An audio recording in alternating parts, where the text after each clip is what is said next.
Trump's automotive tariffs are expanding, and these changes could hit consumers hard. Starting Wednesday, a new 25% tariff will apply to all countries, not just those with a large trade deficit. This means higher prices on car parts and vehicles across the board. Most likely prices are going to go up by a few $1,000s at least, but it would vary from brand to brand and maybe even from model to model. Trump says he's willing to sacrifice lower prices if it means boosting American manufacturing, but the economists warn that shifting supply chains could take years, and in the meantime, higher costs could slow down demand and drag down the economy. A 7.7 magnitude earthquake hit Myanmar on Friday, causing more than 2,000 deaths and multiple structures to collapse.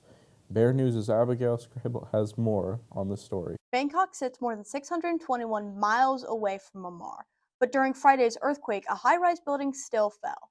Let's talk about it. Why did this happen? Earthquakes can happen up to 435 miles below the surface. Friday's earthquake was just 6 miles below the surface, making it very shallow. Friday's earthquake was from two moving tectonic plates called a strike slip. The earthquake was also very large, measuring a 7.7 on the moment scale, which produced more energy than the atomic bomb dropped on Hiroshima. Seismologist Frank Tillman explained that the rupture traveled around 3 miles per second, making the earthquake equivalent to a supersonic jet. Bangkok is built on softer soil, which allowed buildings to collapse. Structures like temples, skyscrapers, and unfinished buildings are now crumbled. The destructive power of Myanmar's worst earthquake is clear to see, with the death toll rising over 2,000. Recovery efforts are still active and rebuild is still up in the air. Back to Trump had more to say about Ukrainian President Volodymyr Zelensky in a recent interview, including claiming that Ukraine was never going to become a NATO member. Trump and Zelensky had been negotiating a material deal that would allow the U.S. to mine valuable resources on Ukraine soil. Trump accused Zelensky of trying to back out, while Zelensky claimed the term of the deal kept changing. Trump told reporters that if Zelensky didn't agree, he would have a big problems. Trump also said Zelensky still wants NATO membership, but that it was never going to happen, adding that Zelensky understands that. Despite the changes, Zelensky said Ukraine still wants the deal to go through, confident about the agreement. In a landmark judicial election, Dane County Circuit Judge Susan Crawford has been elected to the Wisconsin Supreme Court, maintaining the court's 4-3 liberal majority. The election held on April 1st was the most expensive judicial contest in U.S. history, with the total spending approaching $100 million. Billionaire Elon Musk, serving as senior advisor to President Donald Trump, contributed over $25 million to support Crawford's conservative opponent, Brad Schmiel. Despite the significant financial backing, Crawford secured approximately 55% of the vote. Crawford's victory is seen as a setback for President Trump and Musk, whom both endorse Schmiel. The election outcome is expected to influence future cases on issues such as abortion rights and electoral rules in Wisconsin.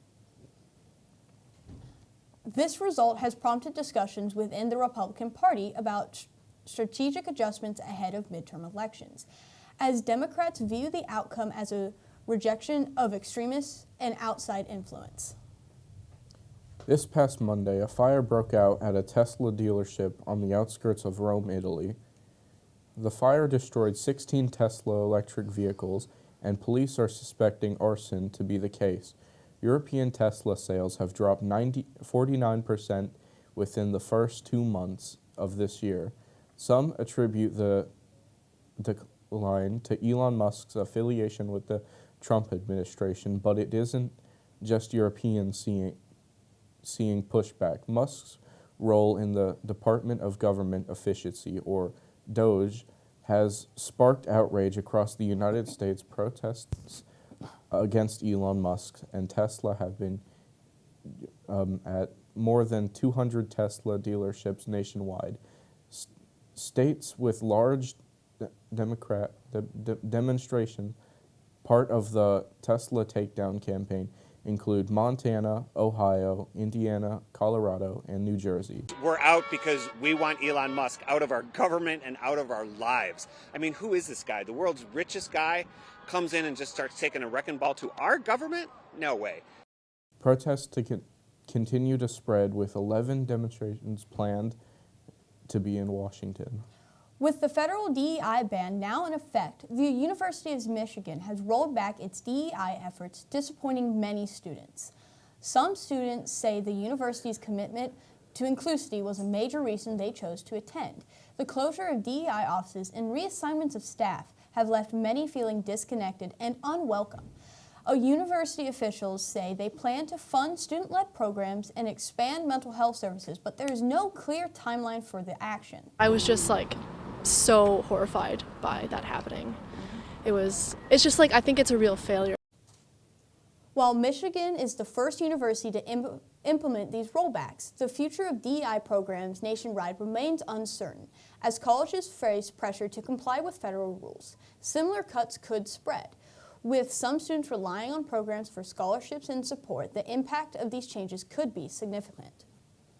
In a feat of demonstration, New Jersey Senator Cory Booker held a Senate floor with a marathon speech that lasted all night and into Tuesday evening, showing Democrats' resistance to President Donald Trump's sweeping actions.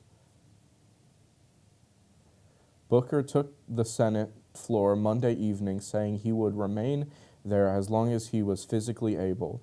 It was a remarkable show of stamina, and Democrats try to show frustrated supporters that they are doing everything possible to contest Trump's agenda by standing on the Senate floor 25 hours. Booker broke a record set 68 years ago by South Carolina Senator Strom Thurmond, who filibustered the Civil Rights Act of 1957. Booker warned of a looming constitutional crisis, speaking for hours against cuts of Social Security officers led by the Department of Government Efficiency, or DOGE. I'm hearing from people, as I read letters from people who work in the Social Security agency, and what the chaos that's been created and the lack of the deteriorating service to seniors. I've heard from seniors who are terrified about what's being done to Social Security and how it might affect their lives. Throughout Tuesday, Booker got help from Democrat colleagues who gave him breaks by asking questions and praising his stand. After 25 hours, Senator Cory Booker yielded the floor to the President of the Senate with a smile. A major recall is underway as more than 200,000 pounds of egg substitutes are being pulled from shelves over concerns that they may contain bleach. The recall includes 32-ounce carton of Egg Beaters Original, Cage-Free Original, and Cage-Free Original Frozen Liquid Egg Substitute, along with Bob Evans Better in Eggs made with real egg whites. If you have one, check for a G1804 code on the carton. Distributors urge anyone with these products to throw them out immediately. The good news, there haven't been any reports of illnesses so far. Oklahoma weather took a turn Tuesday night, bringing large hailstorms, strong winds, and a possible tornado. In Owasso, near Tulsa, a suspected tornado tore roofs off buildings and brought down trees, leaving behind a trail of damage. The Nation Weather Service reported signs of thunderstorm development in west central Oklahoma around 4:30 p.m. on Tuesday, with storms moving across the state into the night. While the severe weather threat continues into Wednesday, Oklahoma residents felt the impact Tuesday night, especially in Owasso. Forecasts warn that more storms could be on the way, so stay alert and prepare for any rapid changing weather conditions. Amazon drivers are being trained in a new way to handle Oklahoma's challenging weather. Beyond email instructions, drivers are now undergoing hands-on training before facing the elements. Operational managers say drivers are being tested in a slip and fall simulator using virtual reality and practicing safe entry and exit techniques for their truck. Whether it's water on the road or ice on their trucks, Amazon drivers are prepared to handle Oklahoma weather safely while keeping your package on schedule. An 11-year-old boy in Spring Branch, Texas is inspiring others to honor veterans in a meaningful way by cleaning their graves. He noticed that many veterans may not have family or friends to care for their final resting places, so he's called on others to help. They risk their life to protect our country, and we can't just leave their graves all messed up. His message is already spreading, and he hopes more people will join in to help care. Joining us now at the desk is Bear News' very own Tyler Ledford. Thanks, Abigail. Celebrations rang in Norman for the OU women's basketball team.